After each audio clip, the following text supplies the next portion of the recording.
Baik, pada video kali ini kita akan melanjutkan pembahasan tentang konsep himpunan. Kali ini kita sudah sampai pada jenis-jenis himpunan. Jenis-jenis himpunan yang pertama itu ada namanya himpunan kosong. Apa itu himpunan kosong? Menurut definisi, ini definisinya, himpunan kosong adalah himpunan yang tidak memiliki anggota. Di sini meskipun tidak ada anggotanya, dia diistilahkan dengan himpunan kosong. Padahal kan di definisi awal kita definisikan himpunan adalah kumpulan objek-objek yang terdefinisi dengan jelas. Jadi meskipun ini objeknya tidak ada, tapi kita fokus ke definisinya yang jelas. Mengapa dikatakan jelas? Karena kalau kita punya sesuatu yang kita bisa pastikan bahwa tidak memiliki anggota, maka itulah yang disebut dengan himpunan kosong. Seperti itu. Contohnya kita bisa lihat di contoh 5 sini. Contohnya, di sini kita diberikan nomor 1, A sama dengan X, di mana X adalah mahasiswa normal berkaki 4. Mengapa ini dikatakan himpunan kosong? Karena kan tidak mungkin ada manusia yang normal tetapi kakinya 4. Maka ini kosong, X-nya tidak ada yang demikian. Yang kedua, B, X sama dengan X kuadrat. X di mana X kuadrat sama dengan 4 dan X ganjil. X kuadrat sama dengan 4 kemungkinannya hanya minus 2 dan 2. Kemudian untuk X ganjil, minus 2 dan 2 itu tidak mungkin ganjil. Maka hal ini tidak ada yang memenuhi, maka kita katakan B itu kosong atau himpunan kosong. Seperti itu. Kemudian konsep yang kedua adalah ada konsep himpunan semesta. Bagaimana konsep himpunan semesta? Definisinya adalah himpunan yang memuat semua anggota yang sedang dibicarakan. Jadi kalau seperti itu, konsep himpunan semesta ini relatif. Artinya tergantung kita sedang bicara apa, akan berbeda juga semestanya. Katakanlah kita bisa lihat nomor 1. Di sini nomor 1 bicaranya bilangan 1, 3, 5 dan seterusnya. Maka himpunan semestanya kita bisa ambil himpunan semua bilangan asli sebagai semestanya ini. Mengapa? Kan kita sedang bicara bilangan asli. Bisa juga sebenarnya kita ambil semestanya adalah himpunan bilangan bulat, karena ini bulat semua. Seperti itu. Kemudian yang kedua, misalkan diberikan beberapa himpunan berikut ini. Untuk contoh nomor 2 ini, bagian A nya kan X, di mana X adalah mahasiswa agribisnis. Masalahnya ada di sini, kita tidak kenal ini FBBB, maka kita tidak perlu terlalu bahas dengan contoh ini. Kita tidak perlu terlalu bahas contoh ini. Kita cek misalnya yang di pertanyaan dan jawaban ini. Tentukan himpunan semesta dari himpunan berikut ini. Misalnya bagian A, kira-kira semestanya apa? Kalau ini semestanya jelas bisa ini, himpunan semua bilangan asli. Itu adalah semestanya. Mengapa? Karena anggota dari A ini bilangan asli semua. Berarti pembicaraan kita di situ adalah bilangan asli. Kemudian nomor 2, mawar melati anggrek. Berarti dia kan jenis-jenis bunga. Berarti kita bisa namakan semestanya adalah, himpunan semesta itu tadi notasinya S. Berarti ini notasi S-nya itu adalah kumpulan bunga, semua jenis bunga. Kumpulan semua jenis bunga, atau himpunan semua jenis bunga, seperti itu. Kemudian nomor 3, S-nya adalah X, di mana X adalah ikan karnivora. Berarti semestanya adalah jenis-jenis ikan, seperti itu. Saya kira cukup jelas terkait dengan himpunan semesta. Sekarang himpunan bagian atau subhimpunan, atau kadang dikatakan, atau istilah bahasa Inggrisnya adalah subset. Himpunan A dikatakan himpunan bagian dari himpunan B jika setiap anggota A merupakan anggota B, atau kita bisa bayangkan bahwa A itu adalah subset dari B ketika himpunan A itu termuat di dalam himpunan B. Notasinya seperti ini. Notasinya ini notasinya A subset dari B. Itu cara bacanya, bahasa Indonesianya A termuat di B, seperti itu. Jika kita punya paling tidak satu saja anggota dari A yang tidak berada di B, maka kita katakan A itu bukan subset dari B. Notasinya seperti ini. Contoh ke-7, misalnya yang pertama, himpunan kosong. Ini kan notasi dari himpunan kosong. Tadi saya lupa jelaskan mungkin. Itu notasi dari himpunan kosong. Himpunan kosong itu seperti yang tadi dikatakan bahwa himpunan kosong adalah himpunan yang tidak punya anggota. Maka di sini nomor 1 contohnya adalah himpunan kosong merupakan bagian dari setiap himpunan. Berarti dia juga bagian dari himpunan kosong itu sendiri. Dia juga merupakan bagian dari sebarang saja himpunan kosong itu merupakan bagian darinya. Nomor 2, misalkan A sama dengan 2,3, B sama dengan 1, 2, 3, 4. Maka dari sini jelas bahwa semua anggota A itu termuat di B. Maka kita katakan ini A subset dari B. Kemudian kita perhatikan bahwa pembacaan A simbol seperti ini itu adalah seperti ini tadi yang saya sebut selalu A subset dari B, atau bisa juga dikatakan bahwa B itu superset dari A. Kalau mau dibalik urutan bacanya, B itu superset dari A, atau B itu memuat si A, seperti itu. Kalau kita punya himpunan A misalnya dengan N anggota, maka banyaknya himpunan bagian dari A adalah 2 pangkat N.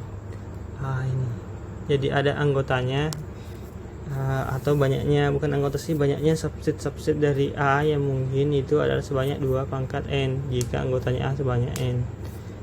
Kita lanjutkan pembahasannya. Latihannya silahkan coba-coba. Ada istilah selanjutnya adalah keluarga himpunan. Ini sebenarnya tidak terlalu sering digunakan, tapi cukup patut kita ketahui. Himpunan A dinamakan keluarga himpunan jika semua elemennya berupa himpunan. Jadi syaratnya keluarga himpunan itu anggota-anggotanya harus merupakan himpunan juga.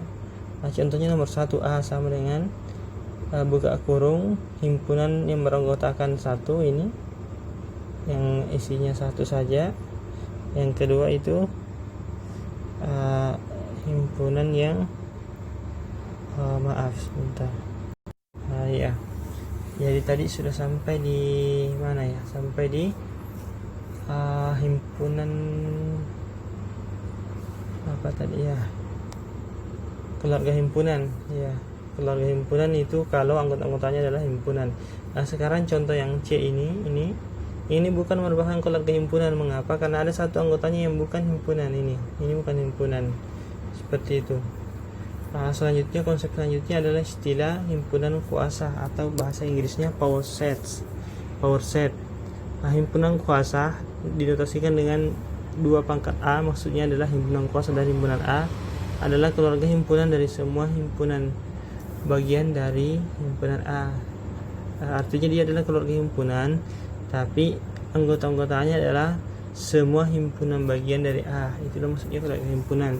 Katakan misalnya kita punya himpunan A itu 1,2, maka 2 pangkat A-nya itu adalah isinya ini, himpunan kosong 1, 2, dan 1,2. Jadi isinya seperti itu. Begitu juga kamu yang B-nya. Jika anggotanya adalah A kecil saja, maka banyaknya himpunan bagian dari B itu kan pasti 2, yaitu himpunan kosong dan A. Maka cara menulisnya seperti ini. Kira ini cukup jelas. Kemudian selanjutnya ada diperkenalkan konsep himpunan berhingga atau himpunan terhingga dan himpunan tak terhingga. Untuk himpunan ini tidak bisa lihat langsung mungkin. Himpunan terhingga adalah himpunan yang anggotanya berhingga. Contoh himpunan kosong. Himpunan kosong itu anggotanya berhingga, karena kalau dikatakan berapa banyak anggotanya himpunan kosong, anggotanya itu sebanyak 0 atau tidak ada. Berarti kan kita bisa menebak anggotanya sejumlah berapa. Anggotanya kan berhingga. Kemudian misalnya himpunan dengan N anggota, ini kita bisa katakan berapa banyak anggotanya. Kita katakan N anggotanya, maka dia berhingga. Kemudian yang ketiga, contoh yang ketiga ini M sama dengan isinya ayam, itik, dan bangau. Kalau ditanya berapa banyak anggotanya M, kita bisa katakan bahwa banyaknya anggotanya M adalah 3. Berarti itu berhingga. Intinya ketika kita ditanya bilang berapa anggota dari himpunan tersebut, kemudian kita bisa menyebut suatu bilangan asli, maka itulah suatu bilangan bulat non negatif, maka itulah yang dimaksud dengan himpunan berhingga. Sebaliknya, kalau kita tidak bisa menyebutkan berapa anggotanya, maka itu yang disebut dengan himpunan tak terhingga. Contohnya himpunan bilang asli ditanya berapa banyak anggotanya himpunan asli, tentu kita tidak bisa menyebutnya berapa karena banyak sekali, tak berhingga banyaknya. Itu dia contoh dari kita katakan dia himpunan yang infinite atau tak terhingga ini. Seperti itu. Kemudian himpunan bilangan bulat juga seperti itu. Kemudian kita mungkin bisa masuk ke konsep selanjutnya, himpunan terhitung, countable, dan tak terhitung. Bagaimana? Maaf, kita lanjutkan. Tadi kita sudah sampai pada himpunan terhitung dan tak terhitung, countable dan uncountable. Jadi bedakan dengan yang sebelumnya, yaitu himpunan berhingga dan tak berhingga. Itu dilihat dari sisi banyak anggotanya. Sekarang himpunan terhitung, countable, dan tak terhitung, uncountable, itu dilihat dari sisi bisanya kita mencacah anggota dari himpunan tersebut. Katakanlah misalnya nomor 1 ini A sama dengan A, B, C. Kita bisa menyebut anggotanya semua secara berurutan, bisa didaftar anggotanya lah pokoknya A, B, C. Sedangkan yang kedua himpunan bilangan ganjil. Himpunan bilangan ganjil juga masih bisa kita urutkan atau kita notasikan, tulis urutannya dalam bentuk A, B. Himpunan bilangan ganjil dalam bentuk seperti ini. Bilangan ganjil, katakanlah ini kita untuk mempermudah ganjil tambah dengan ganjil positif, tambahkan A, maka isinya itu 1, 3, 5 dan seterusnya. Seperti itu. Makanya dikatakan himpunan yang terhitung. Kita bisa menghitung bilangan pertama, anggota pertama yang mana, anggota kedua yang mana, anggota ketiga yang mana. Sekarang bagaimana dengan himpunan yang tak terhitung? Himpunan tak terhitung misalnya begini. Himpunan tak terhitung, contohnya saya tulis A sama dengan X, di mana X itu bilangan real dengan X-nya kurang dari 3. Maka X ini, himpunan A ini adalah himpunan yang tak terhitung. Mengapa? Kita tidak bisa mencacah atau mendaftar anggota-anggota dari himpunan A. Itu salah satu cirinya yang mudah. Kemudian ada lagi istilah himpunan saling lepas atau disjoint set. Himpunan saling lepas di sini maksudnya himpunan yang tidak saling beririsan atau tidak memiliki elemen yang sama. Jadi kalau dua himpunan tidak punya elemen yang sama, kita katakan mereka adalah himpunan yang saling lepas atau disjoint. Bagaimana contohnya? Kita bisa lihat ini A dan B.